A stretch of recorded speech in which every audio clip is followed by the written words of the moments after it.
Аб'яднанне былых беларускіх сілавікоў Белпол выпусціла новае расследаванне. У ім падрабязна расказваецца пра яшчэ адную рэзідэнцыю Лукашэнкі, што месціцца на Менскім моры, і пра карупцыйныя схемы, якія вядуць асабіста да дыктатара. Як Лукашенко распавядае, як распрадае народную ўласнасць, каб набіць уласныя кішэні і працягваць жыць як арабскі шэйх. Прапануем вашай увазе урывак з гэтага відэа, пасля чаго ў студыі з'явіцца госць, з якім мы абмяркуем гэтую тэму.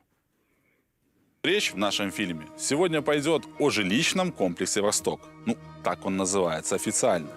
Резиденция «Восток» строилась Итерой как взятка за получение земли под застройку Минска.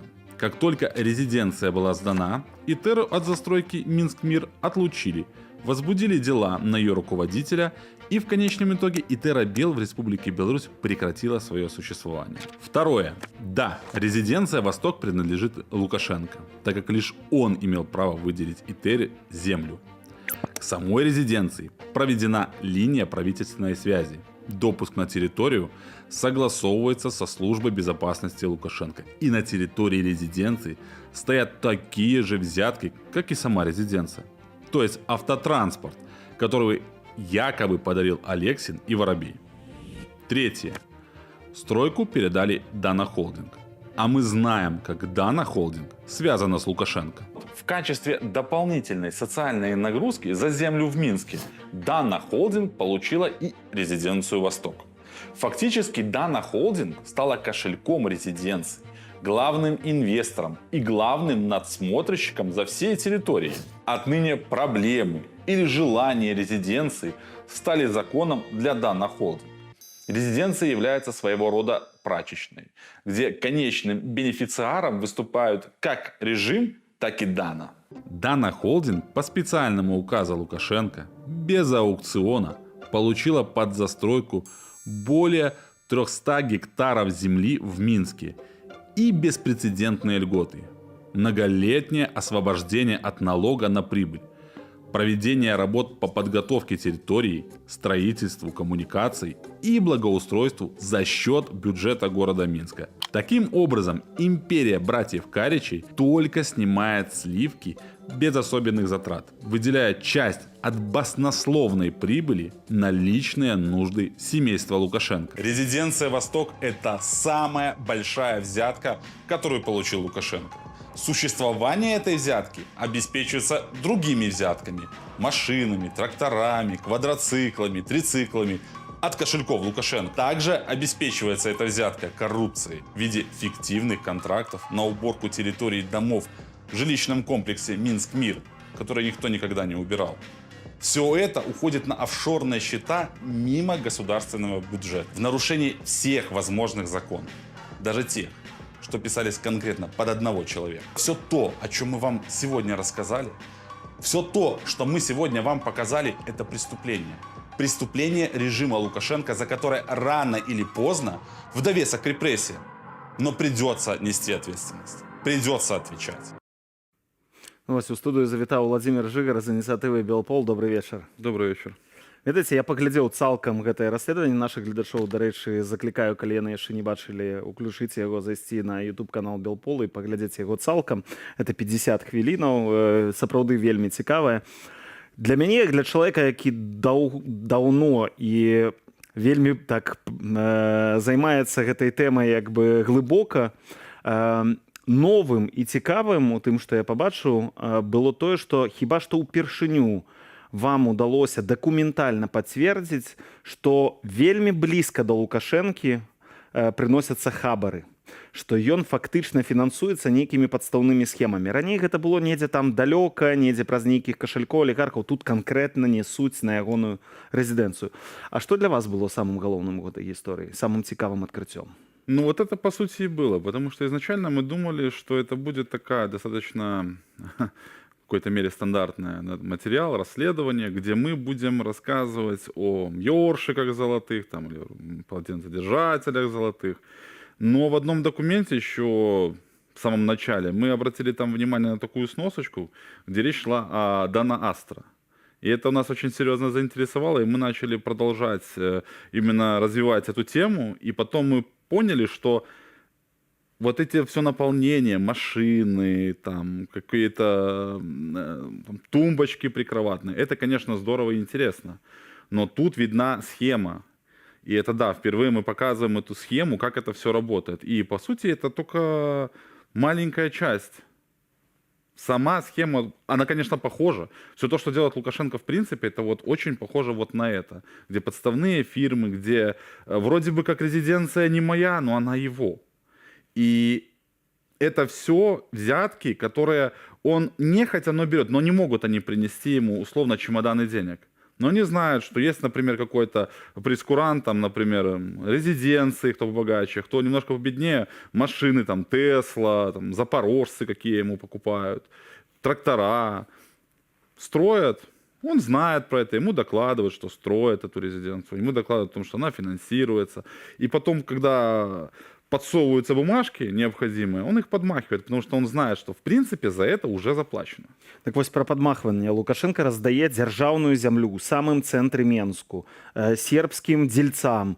Яны там могуць будаваць усё што заўгодна, ён фактычна народны кавалак зямлі ім аддаў. Узамен за гэта яны нясуць яму хабары. Як вы думаеце, КДБ, следчы камітэт, Губазік, вось людзі адтуль, яны ведаюць пра гэта? Я думаю, что те рядовые там работники этих служб, они, конечно, про это не знают, это не их уровень. Скажем так, силовики с большими звездами, они, конечно же, это понимают, но они считают, что это норма. В принципе, для Беларуси нынешней это норма, ни для кого это не секрет. Многие бизнеса в Беларуси делались примерно таким же самым способом. Взятки, коррупция, откаты. И это, ну да, это просто, ну так размах большой, потому что и человек, скажем так, не самый последний. Ну, але чаму яны не рэагуюць? Усё ж такі, як это норма? Парушэнне закону відавочнае. За хабар у Беларусі саджаюць, не адну асобу пасадзілі, нават міністраў раскулачваюць, той же лясной гаспадаркі, так? Хоць ён і не адседзеў у выніку там асабліва, яго выпусцілі вельмі хуценька. У нас любяць чыноўнікаў выпускаць, але паказальна раскулачваюць. А тут Лукашенко вароціць усё тое ж самае, толькі ў маштабах 100-кротных, и никто не реагирует на это. Потому что это он. Потому что это он создал вот эту вот структуру всего в Беларуси, да, вот эту систему. И он ее создал так, что она не будет реагировать на своего создателя. И мы здесь говорим про Дану только в контексте того, что у Итеры ничего не получилось. Потому что, по сути, это строила Итера.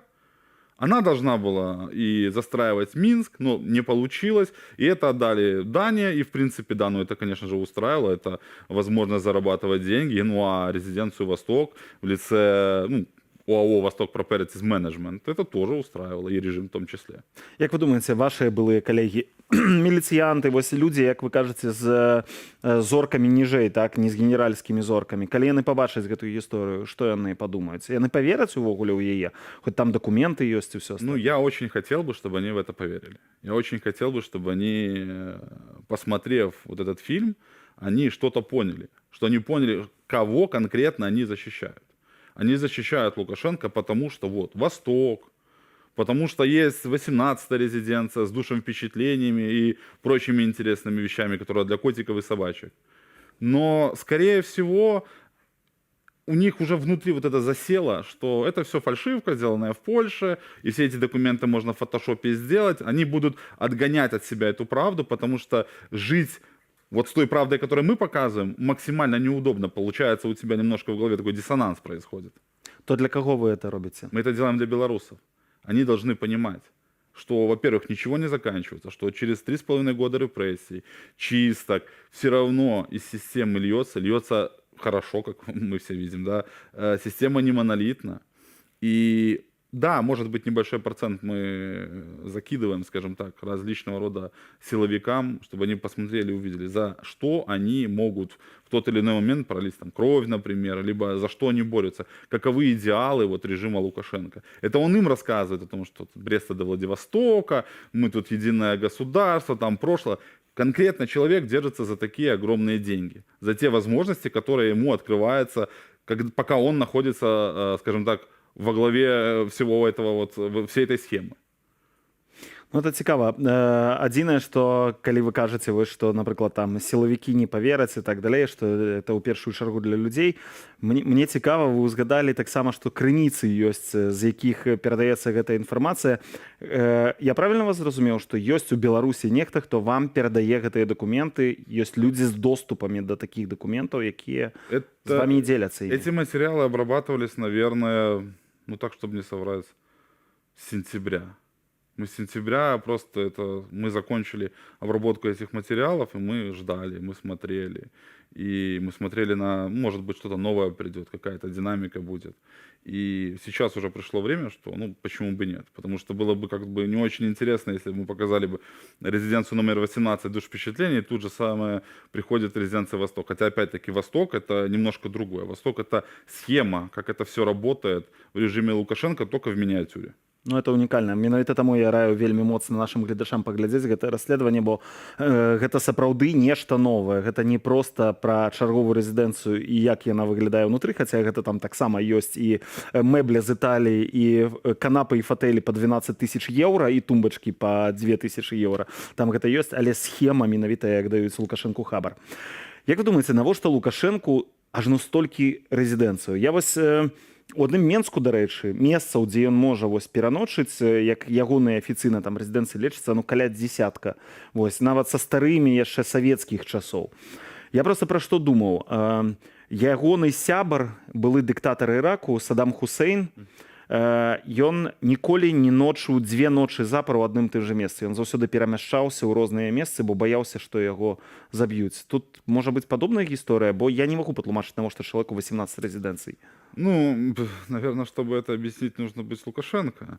Но это, по нашему мнению, это такие он может. Он может. Он хочет, ему дают резиденцию. То есть там Гуцериев, например, или тот же самый, в данном случае Дана Холдинг. Они прекрасно понимают, я уже об этом говорил сегодня, они не могут принести ему деньги просто там в чемоданах. Но они знают, что у него есть страсть к такому, к изысканному, такому красивому, чтобы это было необычно. И они прекрасно осведомлены об этом, и они это делают. Это же все равно получается, как это не попадает, то есть на баланс государства. Это такие общества с ограниченной ответственностью, которые начинают зарабатывать деньги. И Лукашенко тоже понимает, что через них есть возможность зарабатывать, отмывать деньги. И это тоже, в принципе, достаточно удобно. Где еще можно это увидеть? Чтобы у резиденции так называемого президента были учредители, это кипрские офшорные компании. Я думаю, што ў дыктатарскіх краінах гэта можа быць якраз такі нормай. Вы таксама цалкам паказалі сістэму бяспекі гэтай рэзідэнцыі. Вы паказалі, дзе знаходзяцца платы, якія фірмы ўсталёўвалі там абсталяванне, якія камеры стаяць. То бок, раскрылі цалкам. Навошта вы гэта зрабілі? Он должен знать, что мы знаем. Он должен это знать. И те, кто отвечает сейчас прямо за систему безопасности, это в основном, конечно, служба безопасности Лукашенко, должна принять экстренные меры, во-первых, по замене всего, что там есть, а это дополнительные, скажем так, траты. А во-вторых, надеяться на то, что когда они что-то там заменят, мы вновь это не получим. Да, гэта таксама, я думаю, што іх будзе вельмі моцна азадачыць. Што наперадзе? Белпол зрабіў цэлую серыю зараз вельмі моцных рэзанансавых расследаванняў. У вас яшчэ штосьці ў загашніку засталося, ці пакуль будзе перадышка нейкая? Нет, надеемся, никакой передышки не будет. В ближайшее время будет тоже очень интересный материал, эксклюзивный и необычного формата. Мы еще такого никогда не делали. А после него мы сделаем очень большое расследование, информацией с которым мы работаем уже, наверное, месяцев 8-9. И по-настоящему это должен быть международный скандал. Скандал, который должен привести к реакции всего мирового сообщества. И по отношению, во-первых, и к Лукашенко, и по отношению еще к некоторым странам. Сейчас мы работаем очень интенсивно над этим материалом, и я думаю, что это будет не только интересно, это будет важно для будущего Беларуси в контексте того, что Беларусь — это не проблема только белорусов, Беларусь — это Лукашенко, точнее, это не проблема только белорусов, Лукашенко — это проблема всех. И если мы все вместе не будем решать эту проблему, то потом будем очень сильно жалеть об этом. Дзякуй вам вялікі, заінтрыгавалі. Я думаю, што і нашых гледачоў таксама не прапусціце, глядзіце канал Белпола, таксама праграму «Тыдзень», таму што ў нас таксама будуць з'яўляцца шмат якія факты з таго, што Белпол будзе публікаваць. Дзякуй вам вялікі, Уладзімир Жыгер з ініцыятывы Белпол быў маім госцем.